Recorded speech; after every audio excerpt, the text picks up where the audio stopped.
Não. Claro, né? Óbvio. Então vamos embora.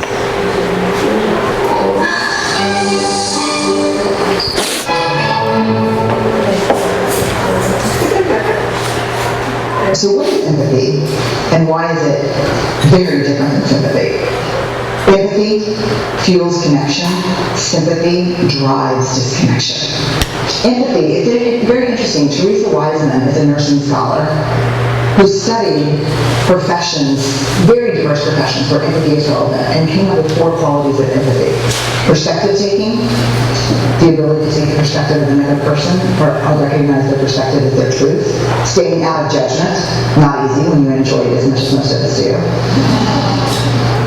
Recognizing emotion in other people and then communicating that. Empathy is feeling with people. And to me, I always think of empathy as this kind of sacred space when someone's kind of in a deep hole and they shout out from the bottom and they say, I'm stuck, it's dark, I'm overwhelmed. And then we look and we say, hey, I'm down. I know what it's like down here. And you're not alone. Sympathy is, ooh, it's bad, huh? No. You want a sandwich?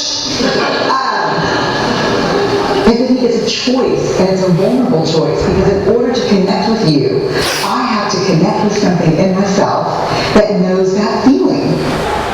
Rarely, if ever, does an empathic response begin with at least. I have it, yeah. And we do it all the time. Because you know what? Someone just shared something with us that's incredibly painful, and we're trying to silver lining it. I don't think that's a verb, but I'm using it as one. We're trying to put the silver lining around it. So, I had a miscarriage. At least you know you can get pregnant. I think my marriage is falling apart. At least you have a marriage. John's getting kicked out of school. At least Sarah is an A student. But one of the things we do sometimes in the face of very difficult conversations is we try to make things better.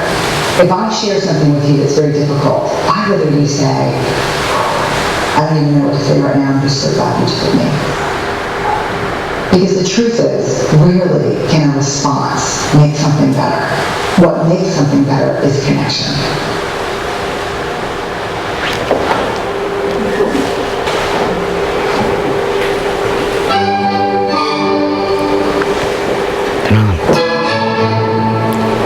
Que tal? Bonzinho, né? Eu acho que a gente tem... Oi? Ali no fundo, ali, ó. Depois da geladeira ali, tem uma portinha. Eu gosto muito desse vídeo, que eu acho que a gente tem que começar a pensar que a gente precisa, porque às vezes as pessoas fazem um pouco de confusão do que seria a empatia, do que seria a simpatia. Então, porque a gente tem a pessoa simpática, a gente não tem que ser simpático com o paciente, a gente tem que ser empático com o paciente, né? É um pouco daquilo que eu falei, quando eu conto para o meu paciente uma coisa que já aconteceu comigo, e como eu me senti diante daquilo que aconteceu comigo, eu estou sendo empático com ele, eu estou dizendo para ele, eu conheço essa emoção, eu sei sobre essa emoção, e eu entendo que você esteja assim. Agora, vamos ver como que a gente pode funcionar diferente diante disso. Então, a gente está trazendo essa conexão, que é a diferença.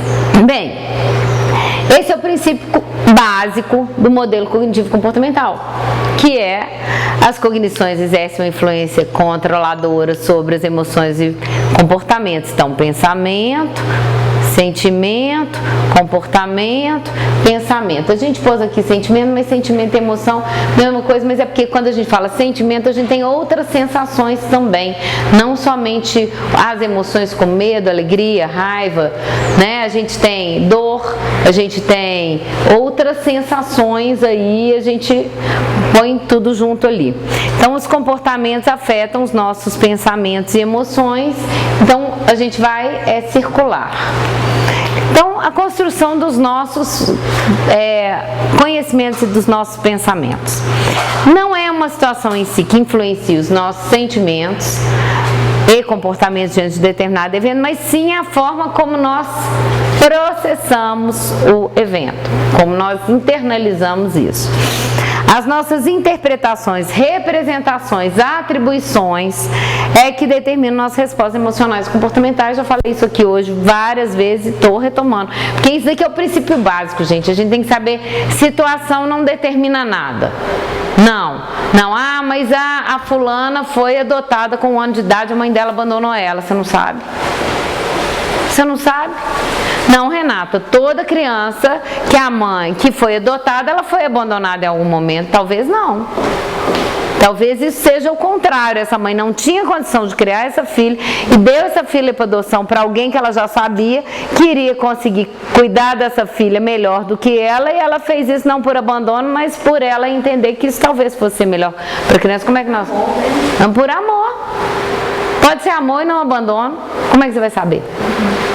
Então, a gente tem uma ideia, a nossa sociedade, ela tem algumas ideias, estou dando um exemplo bem assim, bem estereotipado, para as pessoas poderem perceber, porque vou falar, não tem jeito de eu não, uma paciente uma vez falou comigo, mas não tem jeito de eu não me sentir abandonado com essa história que eu tenho. Eu falei, não, por que não?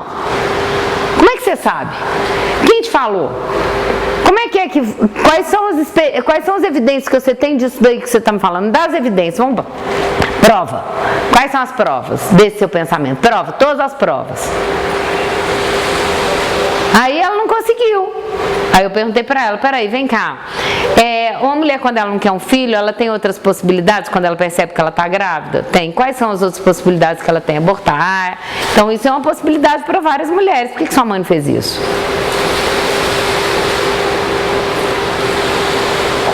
Nunca tinha pensado sobre isso. Falei, então você está pensando agora. Sua mãe não fez isso. Fez? Por que ela não fez? Então, quer dizer, né, a gente começar, a gente pode mudar a forma de pensar sobre as situações, e por isso que eu estou dizendo, nós temos que perder os nossos estereótipos e preconceitos também, nós temos que largar os nossos preconceitos para poder fazer esse processo, porque a gente tem preconceitos. Nós todos temos. Falar que não tem, mentira, todo mundo tem. Cada um tem os seus, diferentes, mas cada um tem. E a gente não percebe que a gente tem, porque os nossos preconceitos são o quê? As cognições que a gente criou e que a gente acredita delas. Talvez a gente tenha trazido da nossa cultura para nós, a gente tenha aprendido com os nossos pais, mas são conceitos que a gente vai assimilando no decorrer da vida. E a gente tem. E a gente precisa perguntar para o paciente, porque esse é o objetivo, é fazer ele perceber por uma perspectiva que ele ainda não dá conta. Então, se a gente deixar o paciente falar e acreditar na fala dele como uma resposta, a gente vai estar atrapalhando ele, porque a fala dele é a forma como ele está enxergando, mas não necessariamente a forma como ele poderia ou deveria enxergar. Ou seria melhor para ele que ele enxergasse, não vou falar deveria, mas seria melhor que ele enxergasse. Então, a gente tem identificando e diferenciando os pensamentos automáticos, né? O pensamento automático negativo, distorcido, vamos ver. O que é isso? Então, a TCC ela vai trabalhar principalmente com o quê? PAN, que a gente chama. Vocês vão ouvir muito esse nome aqui, PAN. O que é um PAN? É um pensamento automático negativo. Pensamento automático negativo é um PAN. É uma frase que a Ana usa muito esse conceito, e eu gosto desse conceito porque é fácil. Então, vou fazer um PAN. Então, o pensamento automático, ele pode ser distorcido ou ele pode ser disfuncional somente. Porque os pensamentos que nos fazem sofrer são os disfuncionais no total, mas ele pode ou não ser distorcido. Vamos lá. Então, o que é isso? A gente vai começar a trabalhar, então, inicialmente, deixa eu voltar no slide anterior, esse daqui. Quando a gente está falando do que a gente vai começar a trabalhar, a gente vai começar a trabalhar aqui, ó, nesse pensamento aqui. Nessa coisa aqui que é o pensamento inicial, aquele pensamento rápido que vem no pré-consciente e vem de uma forma rápida, pré-consciente, sem você avaliar. Vem lá do seu inconsciente, lá que está trazendo ele para a tona, né? E você ainda não avaliou.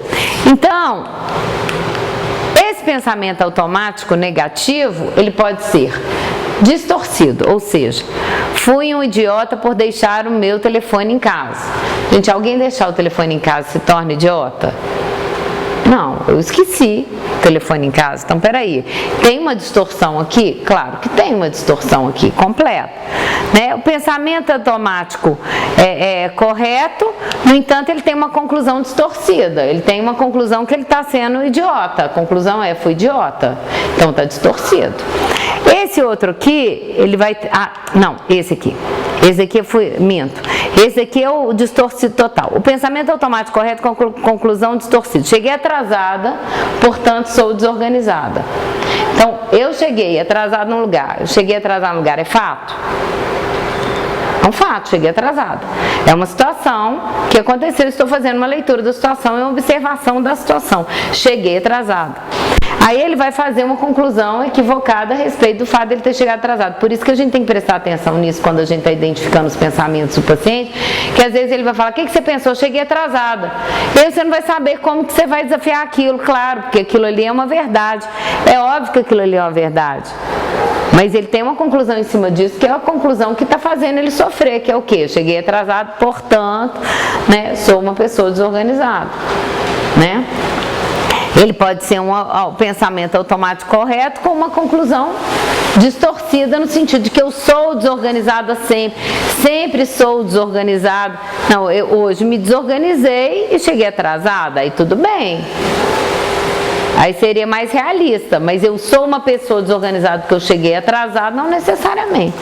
Então, pensamentos automáticos corretos que são disfuncionais, ou seja, o que eu estou falando de correto? É que aquilo ali não tem uma distorção no pensamento, porque tem pensamentos que têm distorção e tem pensamentos que não têm distorção, mas ele é disfuncional e precisa ser modificado. Não é porque ele não tem uma distorção. Quando a gente vai falar de distorção, a gente vai falar de erros cognitivos mais pra frente, vocês vão entender e a gente vai identificar, mas nem tudo tem erro cognitivo, porque às vezes ele é só disfuncional, ele não é distorcido. Então a gente tem que saber fazer essas distinções. Tá claro, gente? Um pouquinho aqui?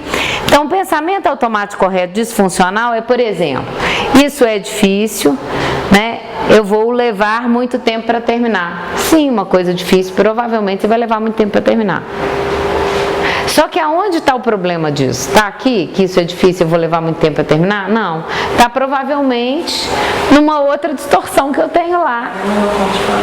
Não dou conta de fazer, não consigo fazer, eu sou incapaz mesmo, nada dá certo para mim. Então, vocês estão entendendo?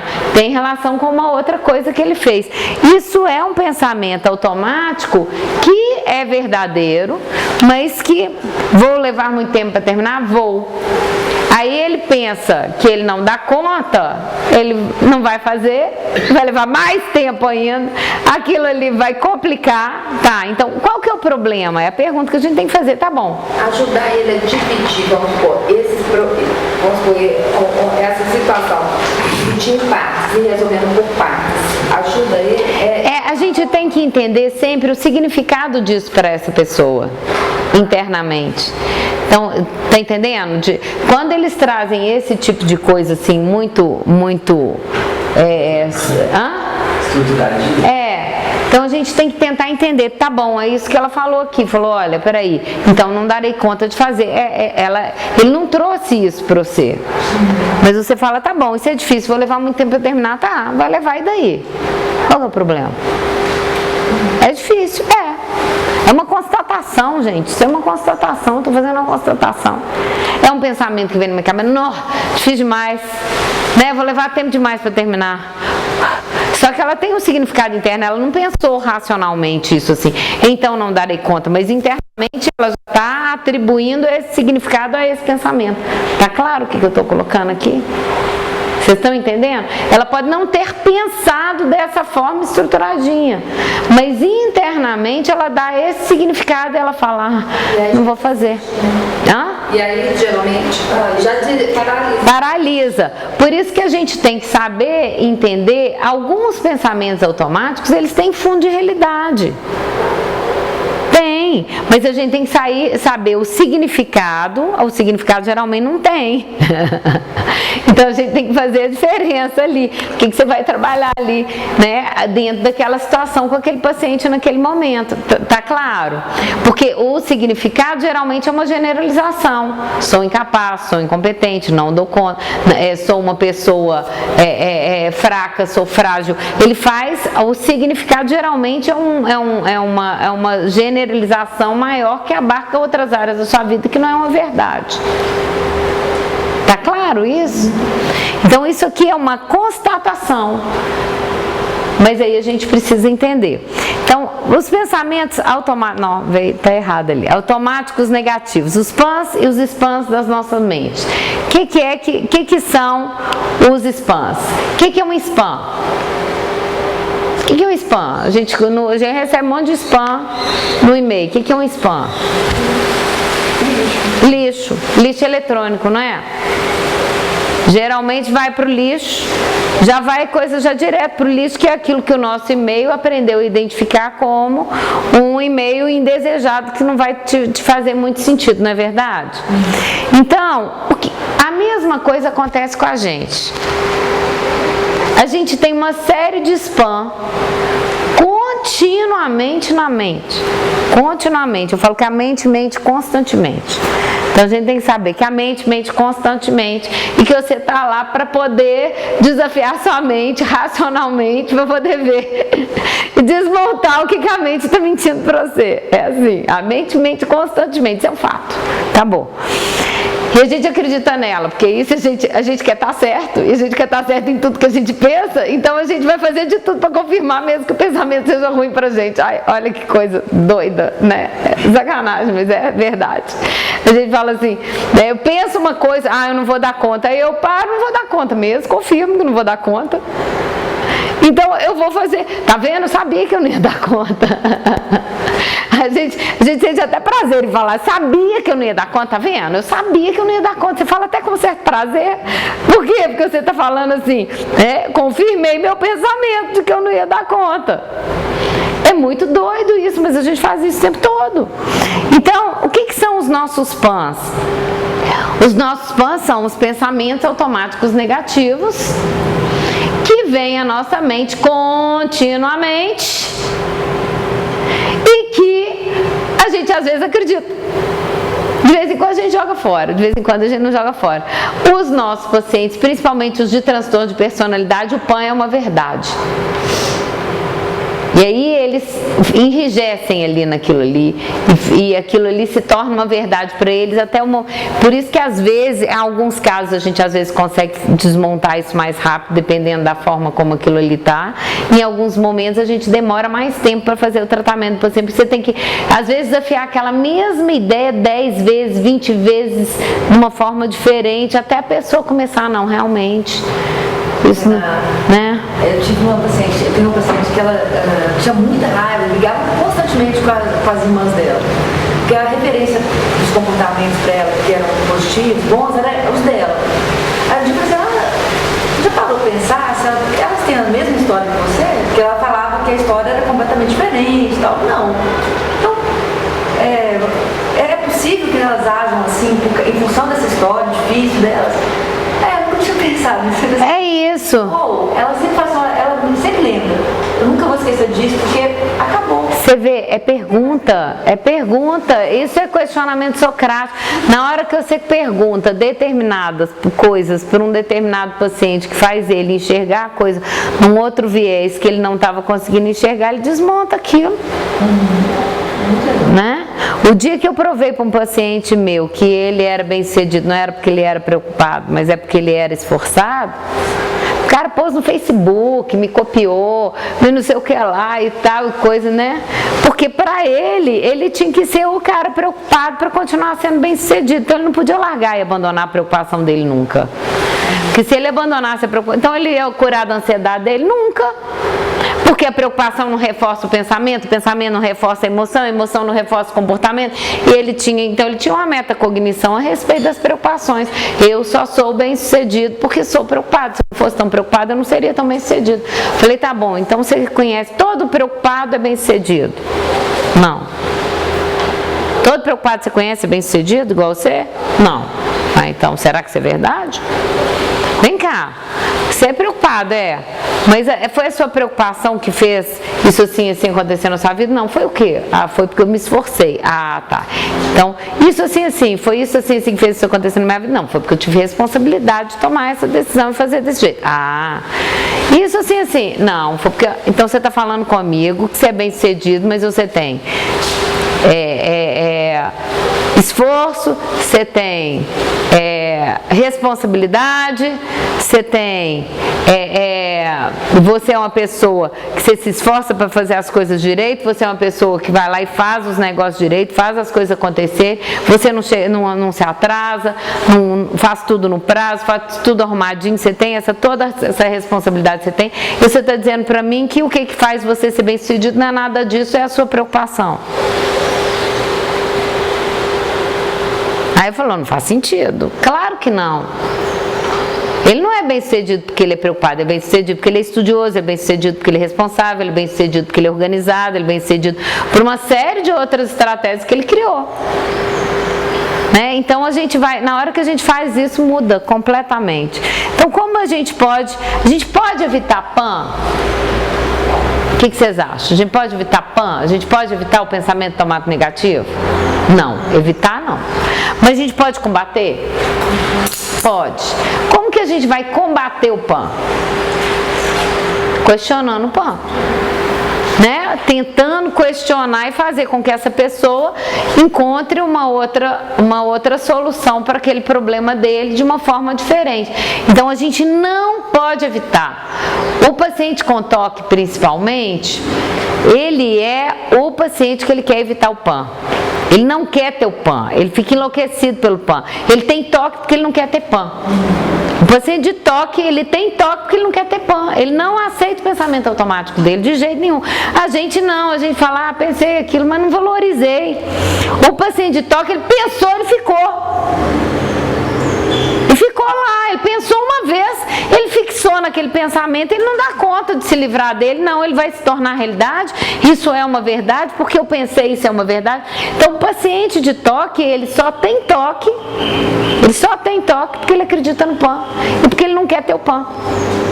E porque ele quer evitar o PAN, e ele acha que ele deveria evitar o PAN. Quanto mais ele acha que ele deveria evitar o PAN e ele não pode evitar o PAN, mais PAN ele vai ter. Mais paralisado ele fica. Né? Então, assim, já estou até colocando para vocês algumas coisas dos transtornos, como que os transtornos têm relação com a forma que aquela pessoa estabeleceu sobre o pensar. Isso é um processamento cognitivo. O toque, ele tem um tipo de processamento cognitivo desse jeito. Ele foca naquilo que ele não quer. Tá? Então, a gente não pode evitar, mas a gente pode combater. Pensar positivamente, então, é uma solução? O que vocês acham? Pensar positivamente é a solução? Não, se eu tipo assim, se eu fosse pensar positivamente para evitar pensar negativamente, aí você está caindo no toque. Também. E é bem isso. Hã? Mas como, vamos supor, pensamento automático negativo, se você questiona e você, ao mesmo tempo, encontrar a solução através de um pensamento positivo, isso...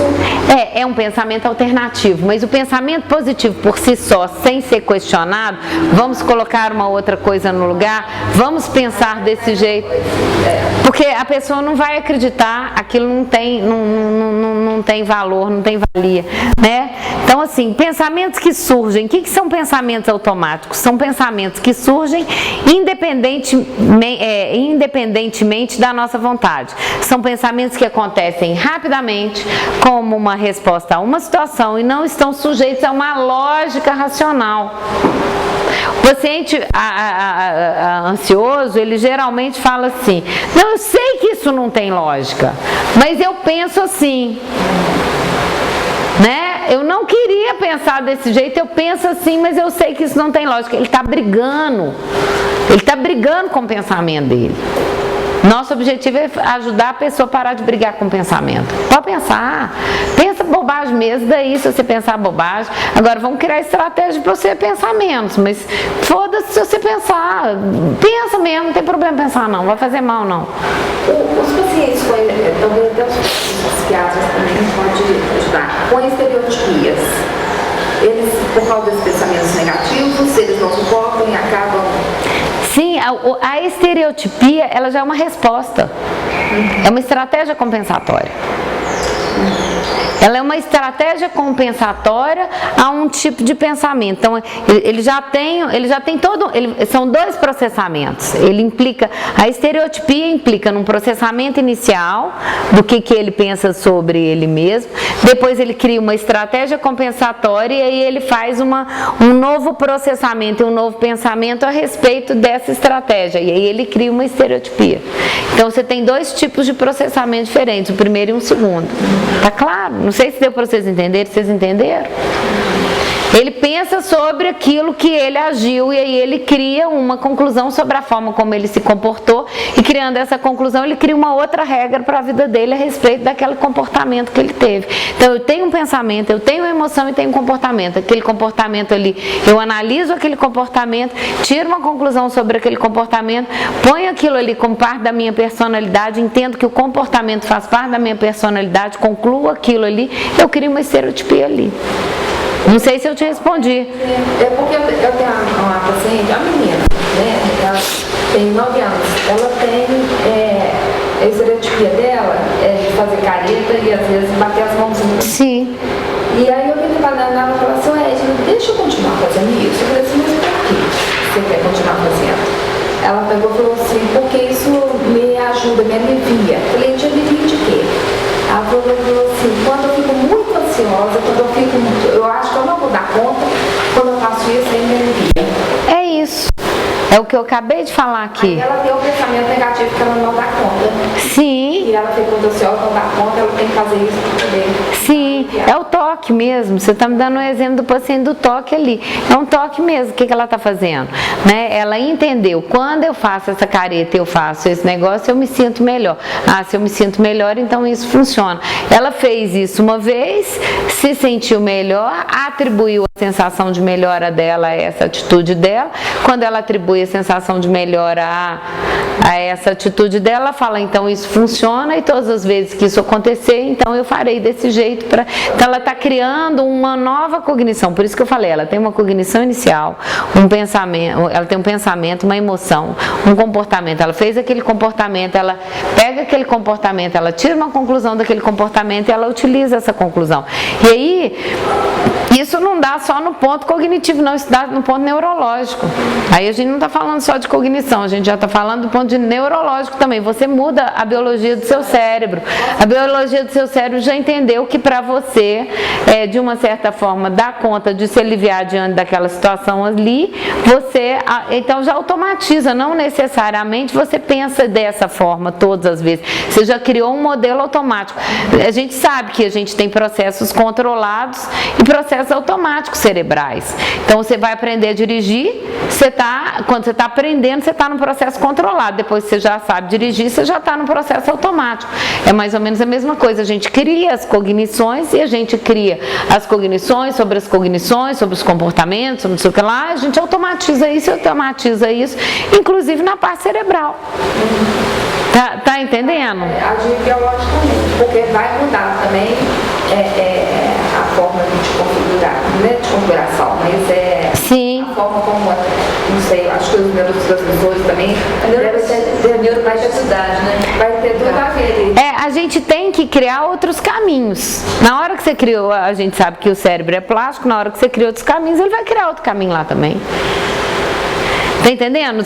Por isso que às vezes a gente fazer uma experimentação com alguns pacientes é importante, porque o paciente ele está mandando uma mensagem para o cérebro diferente diante daquele estímulo. Então, à medida que ele manda aquela mensagem diferente diante daquele estímulo, ele vai mudando a questão dele lá mental. Vamos falar, um médico, por exemplo, aposto aqui que os médicos, toda primeira vez que viram um paciente muito grave com não sei o que lá, com que, né, leva susto, muito ensanguentado, muita coisa, você fica ali. Depois a segunda vez, a terceira vez, a quarta vez, eu quando fui trabalhar, eu trabalhei no Hospital Pronto-Socorro quando eu era estagiária ainda, e trabalhei em frente ao politraumatismo. Os casos piores estavam lá. Eu fiquei uma semana sem dormir, porque aí só chegava aqueles negócios. Depois de uma semana, Suave. aquilo ali já estava normal para mim. Hoje em dia, se eu entrar lá de novo, eu ativo toda de novo. Até eu desativar de novo, porque eu não estou acostumada a ver isso mais. Eu vou ativar de novo. Mas naquele momento, naquela época, naquele primeiro momento, eu levei uma semana sem dormir. Depois eu fiquei, é isso, a gente já está mandando outro tipo de mensagem. Você começa a não ver aquilo, você pode ser ativado de novo depois de um outro momento, tá entendendo? Então é isso, o seu cérebro ele vai criando recursos, vai criando automações, vai fazendo conexões que você não sabe porquê, nem como, nem ele vai fazendo, e o nosso objetivo é fazer ele fazer outras. Não só cognitivas, mas também cerebrais mesmo, né? Fazer outras cognições, outras conexões cerebrais. Por isso que a terapia cognitiva é legal, porque ela tira o paciente do lugar que ele está e joga ele para outro lugar. E na hora que ele joga ele para outro lugar, ele faz ele criar conexões, outras conexões diferentes que vão tirar ele do problema, tá? Então, né, são pensamentos que acontecem rapidamente em resposta a uma situação e não estão sujeitos a uma lógica, não tem lógica. Muitas vezes não estamos conscientes da sua presença ou significância. Geralmente, o paciente começa a prestar atenção sobre o que ele pensa depois que eu começo a ensinar para ele que ele tem o pensamento. Ele, até aquele momento, ele não prestava atenção sobre o tipo de pensamento que ele tinha muitas vezes. Muitos pacientes falam, Renata, eu não percebi o tanto que eu pensava. Eu agora comecei a perceber como que eu penso muito. Então, assim, às vezes eles não observam, eles agem tão, às vezes, impulsivamente, né, que eles não percebem que tem uma cognição por trás daquela reação impulsiva, entre aspas, porque a reação impulsiva não é tão impulsiva assim. Entendeu? Então, os pensamentos automáticos, eles não podem ser controlados. Não podem, não. Eles podem ser identificados conscientemente. As preocupações podem ser controladas. Os pensamentos automáticos não. A preocupação pode. Eu posso ter um primeiro pensamento automático que vai me ativar a preocupação, mas eu posso parar nele e não dar vazão à preocupação. Eu posso não controlar o surgimento do primeiro pensamento, mas eu posso controlar o desenvolvimento do transtorno. Tá claro isso que eu estou falando? Então, o primeiro eu não dou conta, mas já está pronto? 5 minutos, tá. O que acontece? O primeiro pensamento, que é o pensamento automático, porque o que acontece com a gente é que a gente entra numa espiral negativa. A gente tem o primeiro, a gente tem a emoção, e aí a gente vai, na hora que você viu, você está lá no outro lugar.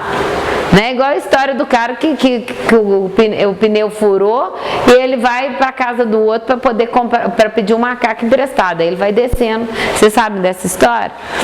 O pneu furou na estrada. Aí ele vê uma casinha lá, fala, não, eu vou lá pedir um macaco emprestado. Aí enquanto ele está descendo para ir pedir o macaco emprestado, não, e se eu chegar lá e o cara que for me emprestar o macaco, ele quiser me cobrar um dinheiro por conta do macaco. Ah, não, mas isso vai ser um absurdo, ele me cobrar um dinheiro por conta do macaco, porque na realidade ele devia me emprestar isso. E se ele me cobrar caro demais sobre isso daqui? Ah, mas se ele me cobrar caro demais eu não vou ter dinheiro, e aí como é que eu vou fazer? Porque se eu não tiver dinheiro para poder pagar o macaco, ele já está no dinheiro do macaco. Ele estava precisando de um macaco, ele já está achando, nossa, ele pode me pedir R$1.000 e me explorar bastante, porque afinal de contas ele sabe que eu estou na mão dele. Se eu estou na mão dele, ele vai querer me explorar. Aí ele chega lá na porta, bate na porta, o cara abre, ele fala, enfia esse macaco lá naquele lugar e vai embora. Tá entendendo? Por quê?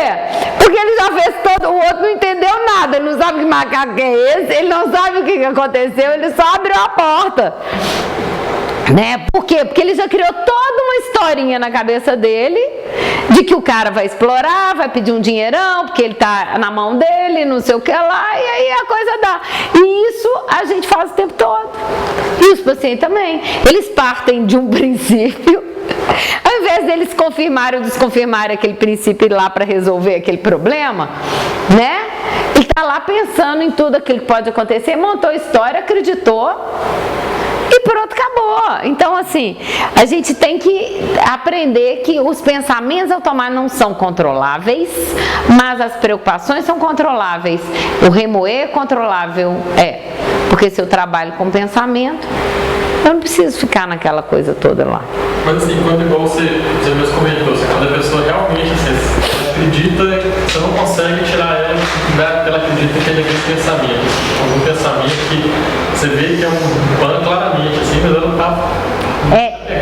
Isso aí é o que eu falei um pouco da gravidade dos pacientes. Você vai ter que fazer esse trabalho de várias formas. Você vai ter que desafiar vários pensamentos dela.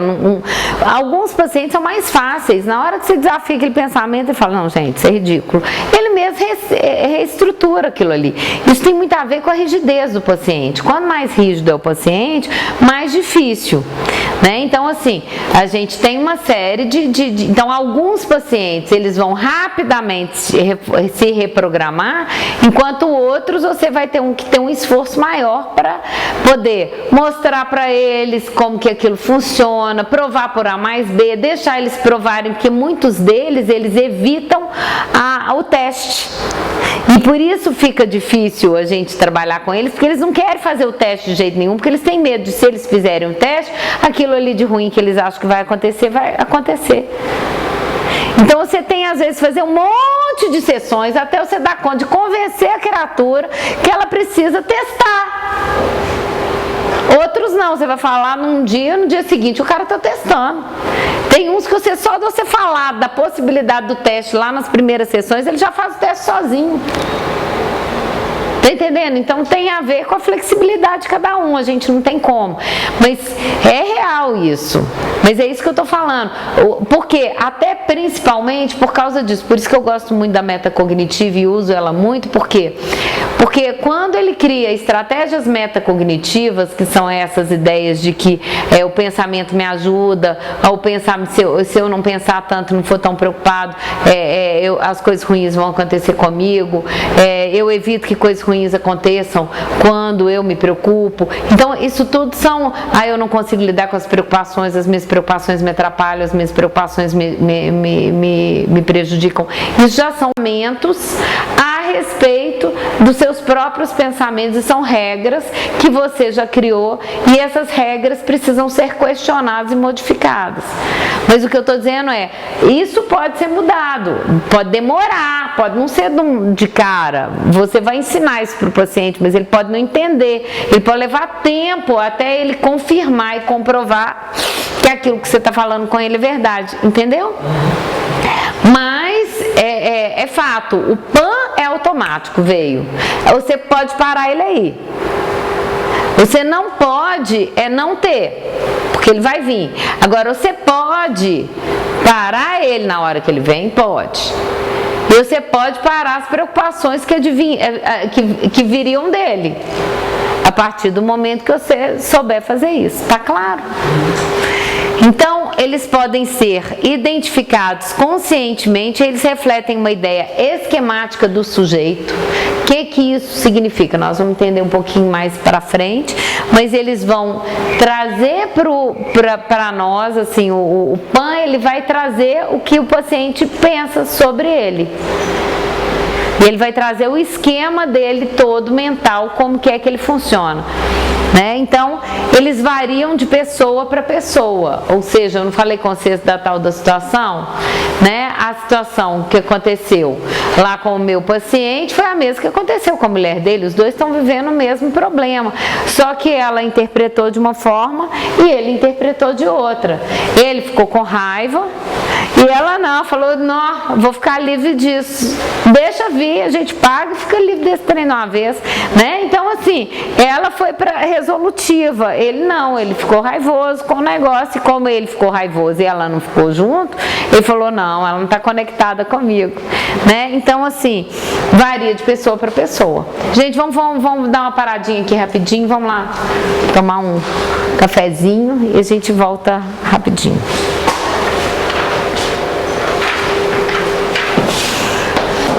Então vamos retomar, gente, olha só. Bem, então o que acontece? A gente disse que não são as situações que determinam as nossas respostas emocionais e comportamentais, mas sim as nossas compreensões, é que determina. Então vou dar um exemplo. Passou um amigo por mim, não me cumprimentou, e aí eu penso, ele não quer mais ser meu amigo. O que eu vou sentir? Né? Eu vou sentir... O que vocês acham que eu vou sentir? Vou sentir tristeza, vou chorar, vou ficar lá, ai meu Deus, e agora? Como é que vai ser? Se eu pensar assim, o que eu fiz pra ele? Nossa, será que eu fiz alguma coisa com ele que ele tá chateado comigo? O que eu vou sentir? Ansiedade, medo. E aí eu vou lá ficar fazendo o quê? Eu vou, por exemplo, ficar pensando o que é que eu poderia fazer, como que é. Eu vou ligar para o meu amigo, vou pedir o meu amigo para perguntar para o meu amigo se ele está chateado comigo, outro amigo, para o outro, sabe, falar se por acaso fulano está chateado com ele, por aí vai. Se eu pensar, quem ele pensa que ele é afinal? Ele não deveria agir assim comigo, né? O que vai acontecer? Vou sentir raiva. Agora se eu pensar, vai ver que ele não me viu, a minha emoção vai ficar normalizada. Ou seja, o que a gente está colocando aqui? Né? A gente tem a tristeza, a gente tem a ansiedade, a gente tem a raiva e a gente tem a outra emoção, uma emoção natural. Então nós pegamos a mesma situação, essa situação ela vai me gerar um pensamento automático, vai me gerar uma emoção, que vai me gerar um comportamento. O pensamento aqui automático aqui, que eu tô tendo aqui, ele não quer mais ser meu amigo, vai me gerar tristeza, eu vou chorar. O outro, o que eu fiz para ele? Vou gerar ansiedade, eu vou ter dor de cabeça e vou ligar para os colegas em comum perguntando o que eles acham, não sei o que e tal. O outro, eu vou para casa fazer um e-mail desaforado, vou enviar para ele, vou brigar, vou fazer alguma outra coisa. Então vocês estão percebendo? A situação é a mesma. Quantos comportamentos nós tivemos aqui? Vários comportamentos diferentes. Mas por que nós tivemos vários comportamentos diferentes? Porque nós tivemos emoções diferentes. Por que nós tivemos emoções diferentes? Porque os pensamentos foram diferentes. Então, a gente tem, como é que a gente vai fazer então para a gente identificar os pensamentos automáticos negativos? O que a gente precisa fazer para a gente identificar? Eu tenho que primeiro me perguntar o que estava passando na minha cabeça instantes antes de eu começar a me sentir dessa forma. É o que a gente pergunta para os pacientes. É muito interessante, tem uma coisa que é importante falar aqui, nem sempre o paciente pensa com frase. O paciente pode pensar com imagem. Isso é uma coisa que quase ninguém fala sobre isso, mas é importante vocês saberem disso. Então, assim, um pacientezinho meu, criança mesmo, um menininho, né, ele fez uma coisa errada, falei, o que você pensou nesse momento? Aí ele não conseguiu responder, porque ele não conseguiu responder a frase, porque ele não tinha uma frase. Eu falei, veio uma imagem na sua cabeça? Ele falou, veio. Eu falei, qual foi a imagem que veio na sua cabeça nesse momento? Eu fazendo um gol contra. Olha que sensacional. Eu achei sensacional, né? A imagem é eu fazendo gol contra, quer dizer, errei de novo, né? Então eu lá querendo fazer certo e querendo fazer certo, tô fazendo errado, eu fiz um gol contra. E a mãe tava lá lascando em cima dele por conta do negócio. Na hora que o menino falou que o pensamento era ele fazendo um gol contra, a mãe até murchou na cadeira ali na hora, o cara falou, coitadinho. Eu falei, e alguém faz gol contra porque quer? Né? Não, falei, ainda bem, né? Então a gente foi trabalhando isso. Mas esse é o pensamento. Assim, então, o pensamento é o que passou na minha cabeça minutos antes daquilo acontecer. Esse pensamento, ele pode ser isso. Igual eu tô falando aqui para vocês, pode ser uma imagem. O pensamento que passa na cabeça pode ser uma imagem, não precisa ser um pensamento formalizado. O que esse pensamento diz a respeito de mim, se for verdade? Então aí a gente já pode começar a perguntar, né? Nesse caso do gol contra, tá? O que diz a respeito de mim eu fazer um gol contra? Que eu nunca faço as coisas certas. Mesmo quando eu quero fazer certo, eu faço errado.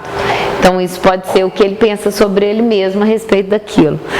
Qual que é o significado disso para mim, para minha vida e para o meu futuro? Isso são formas da gente, peraí, né? O que significa para mim? O que significa para minha vida e para o meu futuro isso aqui? Vocês lembram daquele pensamento automático do paciente que falou assim, isso é muito difícil, eu vou levar muito tempo? Então, você para identificar, o que você tem que fazer? Qual que é o significado disso aqui, de eu levar muito tempo, disso daqui para minha vida, né? Para mim, para minha vida e para o meu futuro. O que de pior poderia acontecer? Na realidade, são 3 perguntas aqui, não é uma só, não. O que isso significa para mim? Uma pergunta. O que significa para minha vida? Outra pergunta. O que significa para o futuro? É outra pergunta. Né? O que de pior poderia acontecer? Isso é uma pergunta que a gente faz sempre para o paciente ansioso, para a gente entender aonde está o medo dele, às vezes. Às vezes a gente faz isso no desafio de pensamento também, já no desafio. Mas essa pergunta pode servir para identificar o PAN. Porque às vezes ele fala assim, nossa, senti muito medo. Aí eu falo, o que você pensou antes? O que passou minutos antes na sua cabeça? Ele fala, não sei, Renato, não sei, eu não sei te dizer. Eu falo, tá, mas então o que de pior poderia acontecer ali naquele momento? Aí ele vai falar qual que foi o pensamento dele.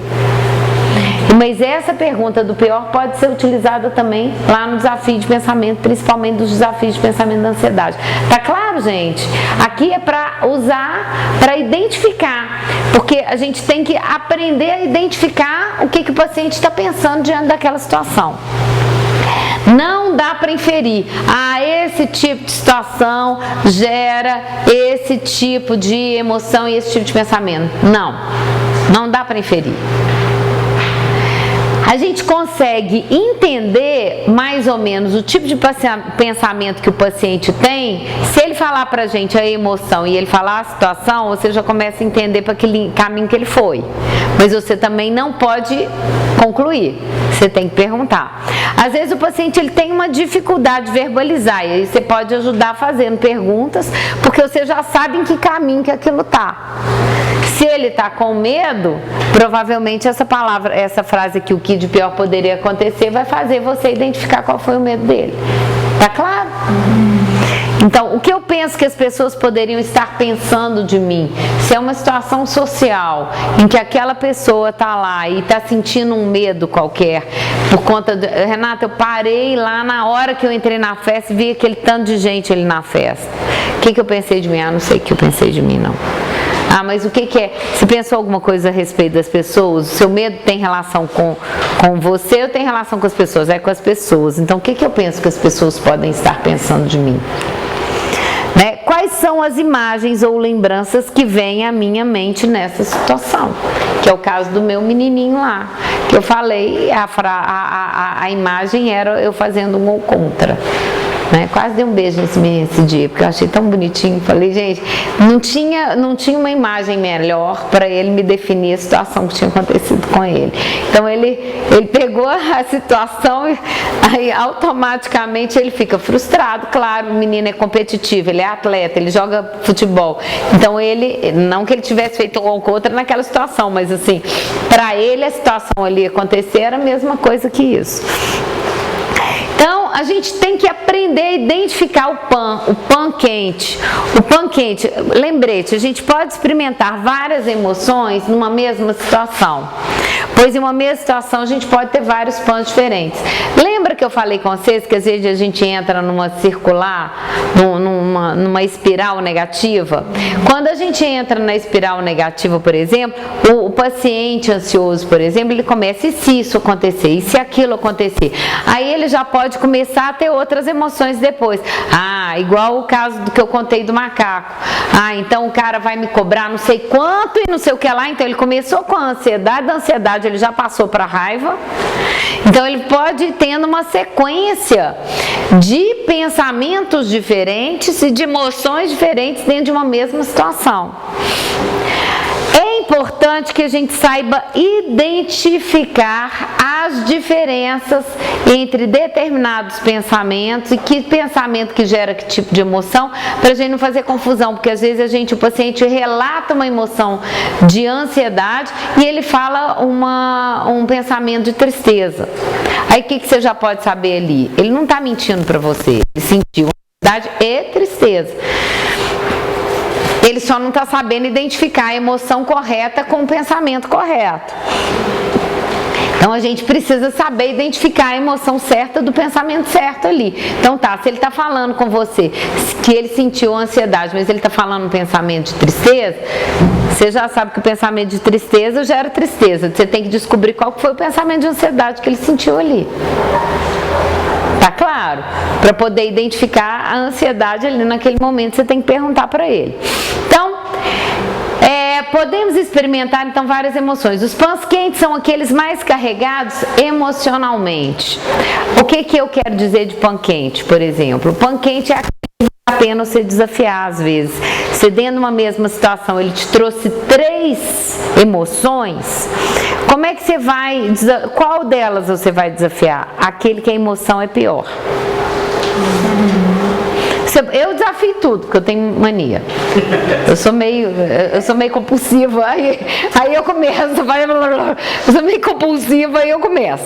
Mas, se a gente tiver que escolher, escolhe aquele mais carregado emocionalmente. Então você pergunta, de tristeza aqui, quanto que eu sinto de tristeza? 30%. Esse daqui, quanto que eu sinto? Você pode pegar 3 pães diferentes, às vezes, até dentro de uma mesma emoção, às vezes. Ele pode te dar 3 pensamentos de ansiedade. Mas qual desses pensamentos aqui tem, eu sinto mais essa emoção? Esse aqui. Aí você sabe que aquele ali é que está o problema pior que você precisa trabalhar. Vocês entenderam? Porque o emocional, ele está mostrando para você, de alguma forma, o conteúdo do pensamento e como que aquilo implica em você. Então é possível avaliar a intensidade da emoção numa escala de 0 a 100 para determinar qual é o pão mais carregado. Então eu chego e falo assim, peraí, vem cá, quanto que eu acredito nesse pão? 0 a 100. Quanto eu sinto essa emoção gerada por esse pão?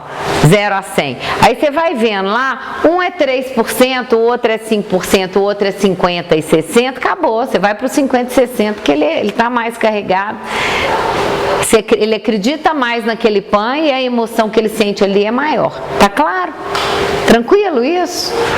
Isso é forma da gente... TCC é isso, gente. Tudo ela avalia. E tudo a gente avalia o tempo todo com o paciente. Então vamos lá.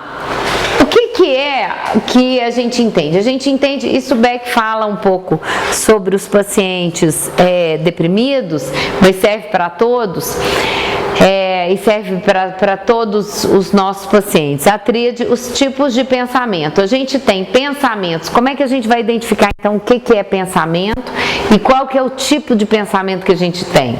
Você vê, tem pensamento que ele vai ter sobre ele mesmo, tem pensamento que ele vai ter sobre o mundo à volta dele, o que as pessoas vão pensar dele.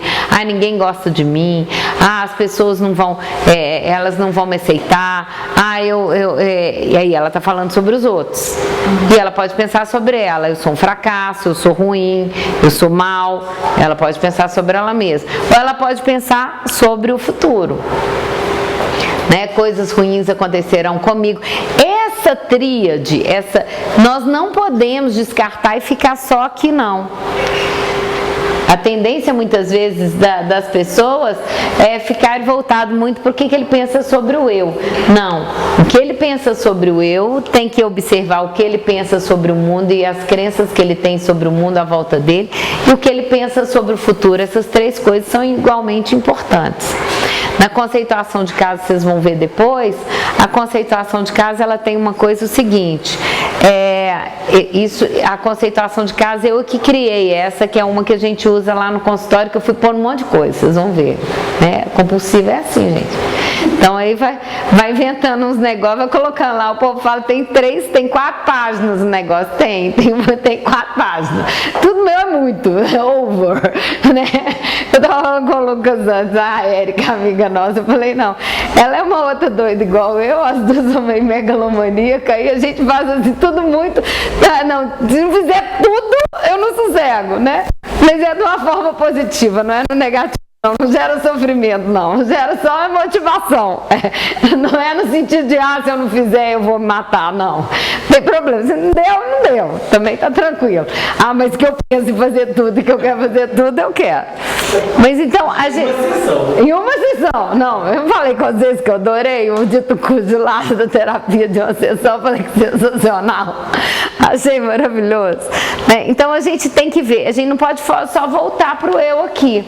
A gente tem que voltar para isso tudo. Nessa nossa conceituação de casos que a gente faz, eu ponho lá direitinho essas coisas. Espera aí, quais são as crenças a respeito do eu? Quais são as crenças a respeito do mundo? Quais são as crenças a respeito do futuro? Porque eu, como sou distraída por causa do TDAH meu, se eu não puser tudo organizado, estruturado dentro de um quadradinho, eu esqueço de perguntar. Então, para não esquecer de perguntar, já está tudo lá. Então, aí as coisas já estão todas organizadas, já facilita a nossa organização. Como é que é então os pensamentos acerca do eu, por exemplo? Eu não sei fazer nada certo, sou incapaz, sou diferente, né? Tem as crenças positivas também, sou competente na maioria das coisas que eu faço. A gente não tem só crença negativa não, né, gente? A gente tem crença positiva também, né? Então, ainda bem que no mundo existem pessoas boas, são as crenças sobre o mundo. As pessoas são desrespeitosas. As pessoas honestas não existem. Ninguém é justo. O mundo é difícil e perigoso. O mundo está contra mim. Isso tudo são crenças a respeito do mundo. Gente, quem nunca se parou pensando em alguma coisa desse tipo?